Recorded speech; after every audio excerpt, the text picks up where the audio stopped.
All right, let's dive right into this explainer and tackle the absolute ultimate television what if. I want you to picture that iconic final moment.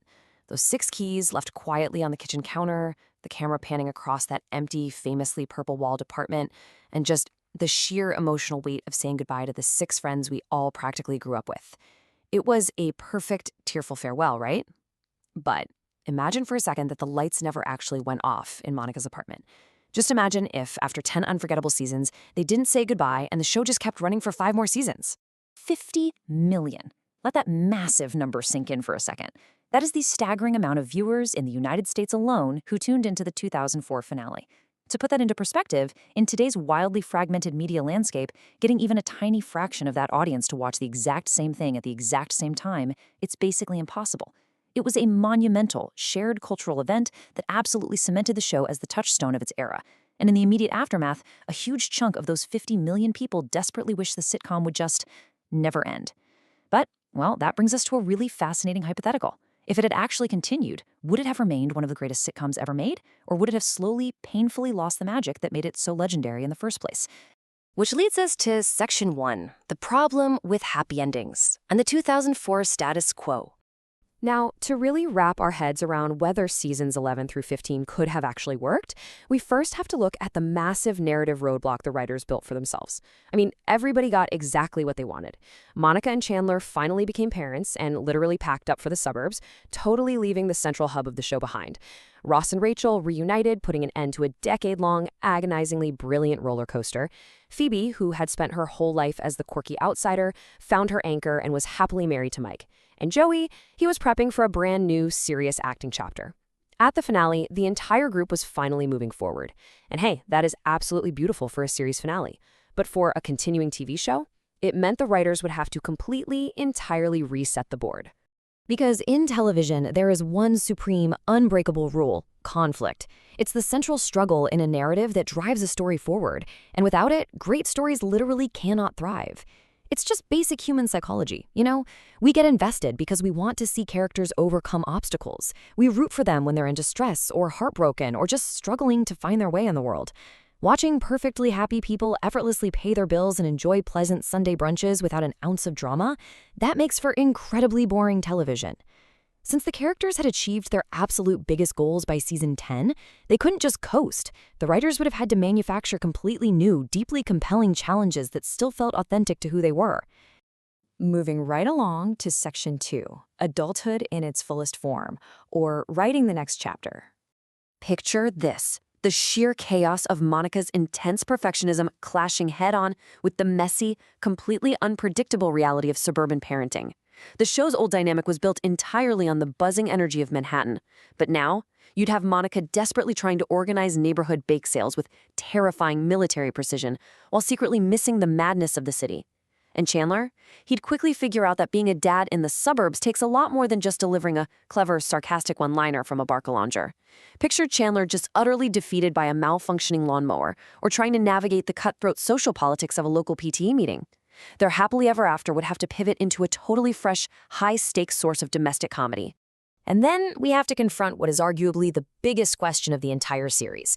Can Ross and Rachel actually be just as interesting when they're, well, happy? TV history is littered with victims of the moonlighting curse, that thing where a show completely loses its spark the second the main couple finally gets together. For 10 years, the anticipation of their reunion was the core engine running the show. With the chase over, the new tension would have to come from gritty, everyday reality. I mean, they'd be co-parenting Emma. Who gets up at 3 a.m.? How do they balance 2 super demanding careers? All those fundamental differences that always made their romance so complicated. Ross's stubbornness, Rachel's evolving independence, those would absolutely flare up in a domestic setting. Because, let's be honest, staying together is often a lot harder than getting together. And for the rest of the group, the conflicts would have to evolve in a massive way too. Take Phoebe and Mike. Mike is fundamentally a normal, grounded guy, right? He'd suddenly find himself trying to maintain a standard life while managing Phoebe's wonderfully bizarre worldview. You can totally see storylines where Mike is trying to host a serious, stuffy dinner for his lawyer colleagues, while Phoebe has spontaneously adopted a family of raccoons or is passionately pitching some wild new business involving acoustic guitars and massage therapy. Then there's Joey. Moving past his late-season naivete, Joey might finally land that massive Hollywood role. But with massive success comes massive complications. He'd be out in LA dealing with the isolation of fame and losing that daily connection to his best friends. That tension between fame and friendship could brilliantly fuel several seasons, forcing Joey to grow up in ways we just never got to see. Section 3. Beating the Clock and the Macro Challenge. Here's the harsh reality of the industry. Very few sitcoms maintain peak quality indefinitely. Think about some of the longest-running shows you've watched, the ones that maybe overstayed their welcome by just a few years. By a hypothetical season 11, our favorite group of New Yorkers had already been on the air for a full decade. Sitcom fatigue is a very real thing. Audiences are incredibly sharp. They quickly catch on when the same narrative levers, the weddings, the new relationships, the petty arguments, the career changes, start repeating themselves over a 15-year stretch. You simply cannot rely on the exact same jokes and the exact same apartment setups forever without people getting pretty bored. To survive that fatigue, the writers would have needed a seriously bold, even risky strategy of continuous evolution. Look at this timeline. Season 11 would naturally be about the jarring shock of adapting to suburbia and new marriages. But jump ahead to season 13 or 14, and suddenly Emma and the other kids are growing up. They become recurring characters with their own distinct personalities, which fundamentally shifts the adult dynamics. And by season 15, the show is dealing with something entirely different: middle-age uncertainty. Because the reality of adulthood is that you can't always meet your best friends at the local coffee shop every single day at 11 a.m. People move, careers take over, seeing your friends becomes a scheduled event, not just a default state. The show would have had to transform into a profound, maybe even a little melancholy, study of long-distance friendship. As the quote perfectly puts it, the comedy would mature alongside its audience. And this is exactly why understanding this shift matters so much. The show held a mirror up to a very specific generation.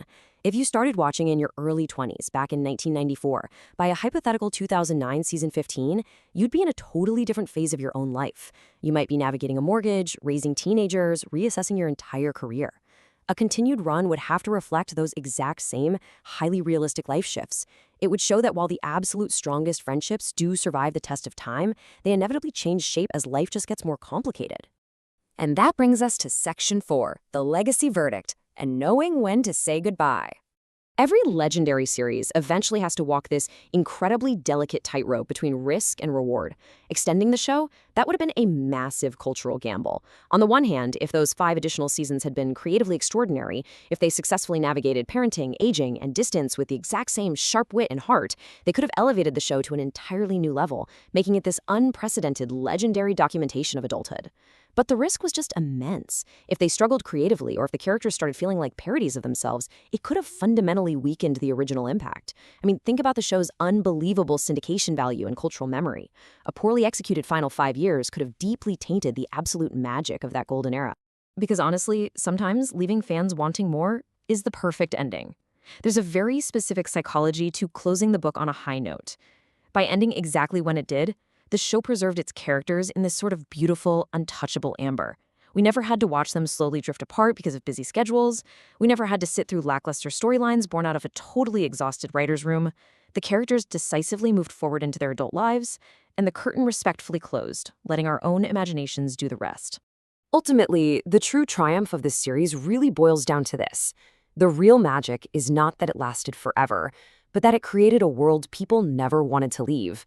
The writers and the cast crafted a universe so compelling, so incredibly warm, and so deeply inviting that we are literally still analyzing it, debating it, and dreaming up these alternate possibilities decades later. The very fact that we even care what might have happened in a hypothetical season 15, that is the ultimate proof of the show's unparalleled world building. So I've got to leave you to ponder this final thought. Would 5 more seasons have ruined the magic? Think about your own life for a second. Think about how your own friendships have evolved over the last decade or so, how distance and time inevitably change the dynamic. Would you really want to see the painful, highly realistic growing pains of those relationships play out on screen? Or is the memory of that perfect, frozen-in-time finale, the empty apartment, the keys sitting right there on the counter, exactly what keeps the magic of the show alive for us today?